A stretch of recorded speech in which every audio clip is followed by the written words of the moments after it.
Don't flip. We got these cats in the bag. Platform fighters are one of the hardest genres to get right, and they've been around for a while. Anytime I say platform fighter, your mind wanders off to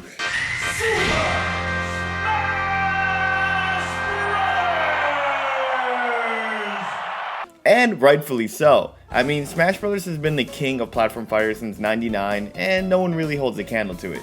But that doesn't stop other games from trying. We've had indie successes such as Rivals of Aether or Brawlhalla, and we've had massive flops like Cartoon Network's Punch Time Explosion and Nickelodeon's All-Star Brawl. Well, now we have a new hat in the ring. We have Warner Bros. MultiVersus. MultiVersus is a free-to-play platform fighter that crosses over some of the biggest IPs in history. We have the DC Comic Universe, Looney Tunes, Hanna-Barbera cartoons, and even Game of Thrones. However, all these big name IPs don't really matter if the game isn't fun. So let's answer the main question right now. Is MultiVersus a fun or a good game? Well, after 5-6 hours in the closed alpha, I have to say, I really enjoyed my time with this game. Obviously, the closed alpha will be going on for the next week, and the open beta will be out next month, but I enjoyed the game's focus on its team combat. I enjoy that it's a lot more polished than Nickelodeon's All-Star Brawl, and I really enjoy the love that was put into this game. Every character has unique lines that interact with other characters. Shaggy will mention Superman, Arya will talk about her dog with Shaggy, and of course, every character from their own universe will interact with each other. Small details like this really show that not only is the game obviously a better polished fighter than Nickelodeon's All-Star Brawl, but that the developers and Warner Brothers cared about each character kind of conversing with other characters from other universes while staying the same. These are small things that, you know, they may not make a huge difference in the overall landscape of gameplay and for the game, but they're good for any fan of any of these IPs. So for the rest of the video, I'm going to be showing you MultiVersus in its core. What is locked behind freemium content or the battle pass, what a character class means, how the game works, and overall just everything that came with the closed alpha and what to expect for the open beta. Before we jump into the preview, there's one thing I forgot to mention. There are no stocks in this game. So even if you're playing team mode, it is first to 4. So let's just say you never die once and your teammate dies 4 times, the match will end. There is no 2v1 comebacks and there is no share stocking. Alright, so when you're jumped into MultiVersus, it looks like a lot's coming at you, but there's not really much here. That's what I really like about the UI. What makes it really clean is that it gives you your recently played with, people you played against online. They put that first. Your Steam friends come second, but other than that, there's not really much in the social department, which is fine. Here you can always add to pair up with a friend, and the game will give you more XP and more gold when you play with others. Now, we're going to start from the left of the screen. From the left, you have your career. Here, obviously, you could change your icon, but you have your tag, what level you are, and you have all your career stats. How many teams games you've won, how many 1v1s you've won, and your ranks, as well as your lifetime stats. It gives you your match history, so if you ever want to go back and see anything or who you fought with or who you played with, you can always go back to do that. Very cool aspect of the game. I honestly, for something to remember these things, you only really see these in FPS competitive shooters, so I think it's kind of cool that it gives you a breakdown. Now, the next thing here is the dreaded battle pass. In the closed alpha, you kind of get everything, so here I don't have any rewards to claim. I'm not even level 2 or tier 2 on the battle pass yet. But as you guys can see, behind premium content is usually other costumes and more emotes and all that. On the top, you can usually just get gold or toast, which I still haven't figured out what it's for. The battle pass goes all the way to level 50, but there is no pricing for it right now. As you guys can see, the shop is coming soon, as well as whatever this is. But the thing is, you can always opt into the battle pass. So if you get to level 44 and you're like, you know what, I want to get into the battle pass, boom, you unlock everything that was from here. Now, the most important part of the game is your collection. This is where your roster of characters are all going to be. As you guys can see, we have Shaggy, Wonder Woman. I don't know what this is, but it's from Player First Games. I guess it's a unique character.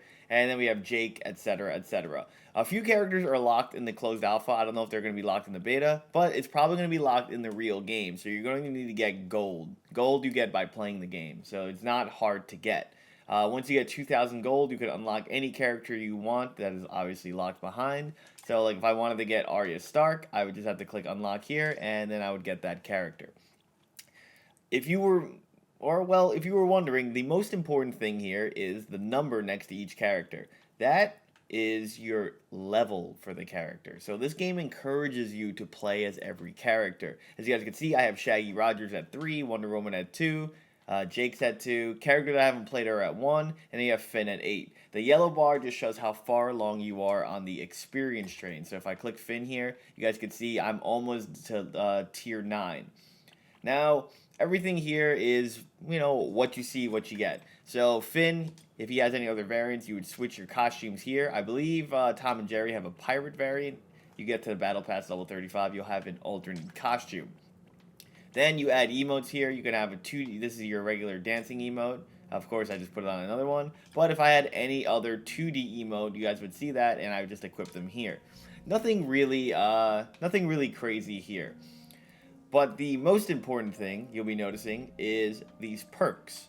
Perks are, well, they're perks for a character when you level them up. As you level up a character, you get more and more perks. So as you can see on level 2, I got a Wildcat Brawler. Level 4, I got a Speed Force Assist. I only have 4 perks overall, but this is everything Finn could unlock. These perks are just small things for the character that will give them kind of a bonus because other characters get them. When you're level 1, you don't have any perks. You just play the character and it is what it is. What are perks? They make your character more powerful, and you get your first one at Mastery level 2. So you can't share perks. If we look at Shaggy, I'm at level 3, so that means I would have at most 1 perk to put on. So, boom, I put that on, and now my character has a Lumpy Space Punch, which my team deals 5% more damage with melee attacks in the air. If I stack this, you can get all the way up to 10%, okay? So you share your perks with teammates. But that's about it. Obviously here, training perks, so progress through this character's mastery to unlock perk training. I'm assuming your stats would be better for it, and there are other perks right here. Once I get to level 9, I'll be having perk training, and I can make my perks even better. The last thing I can do, obviously, is check out the characters move list, and I'll be going over characters, and just basically gameplay right after this. One thing I do want to mention, so I have to hide myself, I forgot I was displayed over here, is that you can see Finn has character classes. So every character will have a class, their attack type, and what series they're from. So you guys can see Tom and Jerry are mages, they're hybrids, and they're from Tom and Jerry. Arya Stark, Assassin, Hybrid, Game of Thrones. Bugs Bunny, Mage. Harley Quinn, Assassin, Vertical, DC. So these things are, well, they're important because MultiVersus focuses on the team aspect. Other than that, the only other qualm I have is that the settings are a little bare bones here. There's you could obviously have it in Smash style, or you could have it in their own new style. But the one thing I don't enjoy is that there's no options for, FPS and all that. My game has been at a solid 62 frames per second, which is a bit strange. I know I am playing on crossplay, and I haven't seen an option to get rid of crossplay. Oh, cross-platform here. If I ever wanted to not have it, I could just disable it.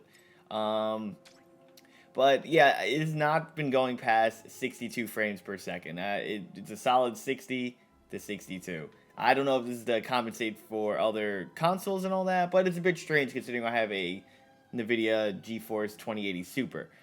Now, here, in the main menu, we have the lab, custom games, and advanced tutorials. Custom games are, you can make your own custom game lobby, invite your friends, and obviously, do team battles, select which maps, which there aren't that many of. There's the training room, there's Battlefield training room, and then there's a few others. We have the Bat Cave, we have Scooby's Haunted Mansion, we have Finn and Jake's Tree Fort, we have the Trophy's Edge 2, and Trophy's Edge 1, which are custom levels. Custom game is fine. Advanced tutorial to help you learn the game. When you first start the game, they give you a whole tutorial mode to teach you what's going on. There's aerial combat, walls, dodge jumping, down spikes, dodge attacks, dodging, attack decay, armor break, fast fall, and cooldowns. And then we have the lab. The lab I really enjoy because not only is it a training mode, but you're allowed to choose any character you want, even the characters that are locked behind paywalls. So as we know, I don't own Superman or Batman, but I'm still allowed to pick them in the training mode and do everything I want. So now, since we're in the game, let's kind of talk about the game. I will pick Shaggy because he's, you know, the default character. So with Shaggy here, you have, actually I want to be regular Shaggy. So with Shaggy here, you have a few things. You have your taunting, obviously, and you have your dashing. Now, the first thing that you guys will notice is that this game is just like Smash Brothers. The more damage you do, the harder they fly, and your goal is to, obviously, take them out. You know, you don't want to take damage. At the same time, the higher your damage, the more you're going to get knocked back. But what does that mean overall? Well, here's the thing. There's no blocking in this game, right? And with no blocking in with no blocking in MultiVersus, that already makes it different from Super Smash Brothers. This game only has dodging. So you dodge either in place or you dodge by dashing.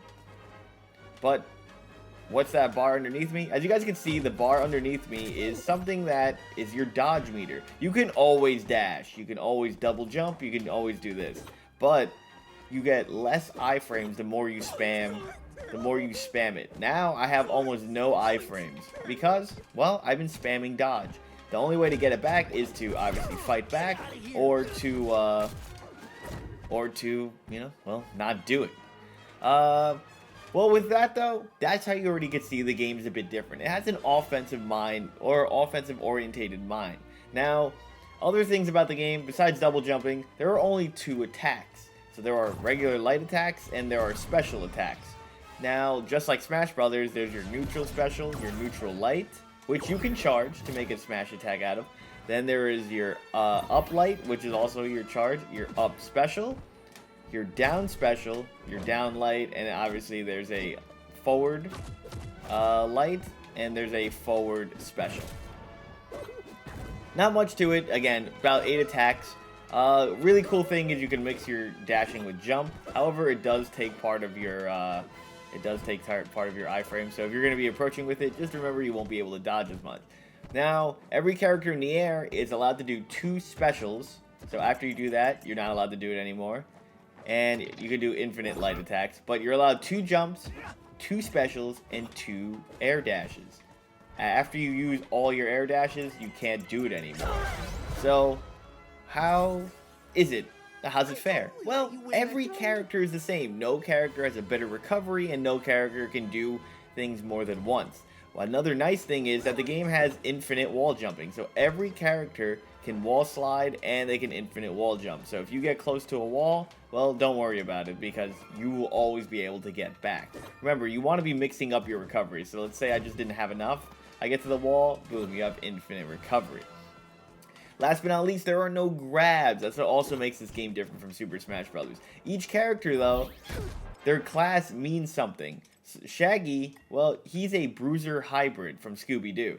But if we look at a character like Rhindog or Steven Universe, these characters are support characters, and, well, they have things that can help out their teammate. The thing is, you want to get a good team composition. You might want a team with a support and a tank, like Superman and Steven Universe. Steven Universe can provide shields to other characters. He's the only character in the game that can technically block and all that.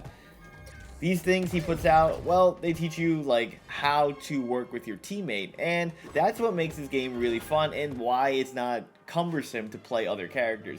Every character plays differently, and every character interacts with other characters differently, and because of that, well, you want to try each character and see what you like, what you find fun, and honestly, who works best with other characters, you know? Maybe you think Harley Quinn works well with a tank, so you get somebody like Wonder Woman to work with Harley Quinn.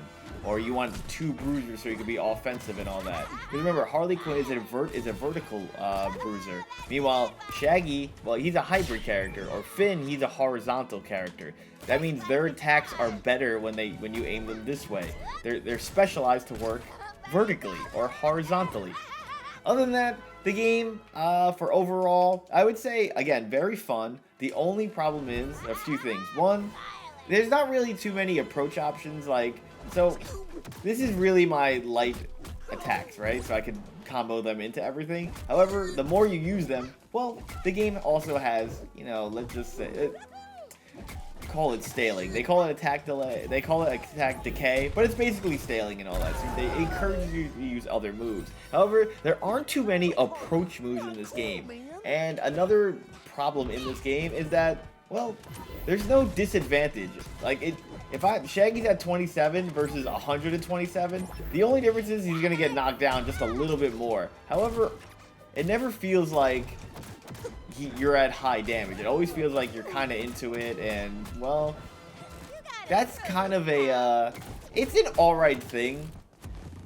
But the problem with that is that, well, it's a fighting game, so that means any character could break out of anything at any time. And it's not horrible, but it is a bit strange considering the game is, you know, based off team play and team fighting. And the fact that if you're juggling a character with 2 other characters, it never feels like you can be like, oh, let's do an amazing big combo.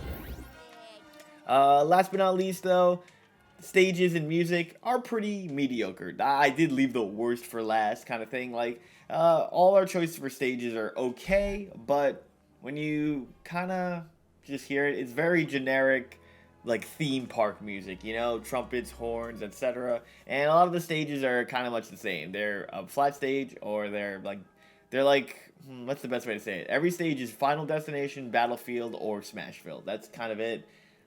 It's okay. And the items, I haven't really seen too many items. I know bugs can spawn items. I was throwing me-seeks before, but I haven't seen any like, oh, summon an item, do this. This feels like characters have their own items. Overall, though, again, really fun game. I recommend checking it out. It is free to play. The open beta will be next month. I hope you guys enjoyed this hands-on preview, and, well, I hope to see you in the next one. Don't forget to comment, like, share, subscribe. Peace, homies.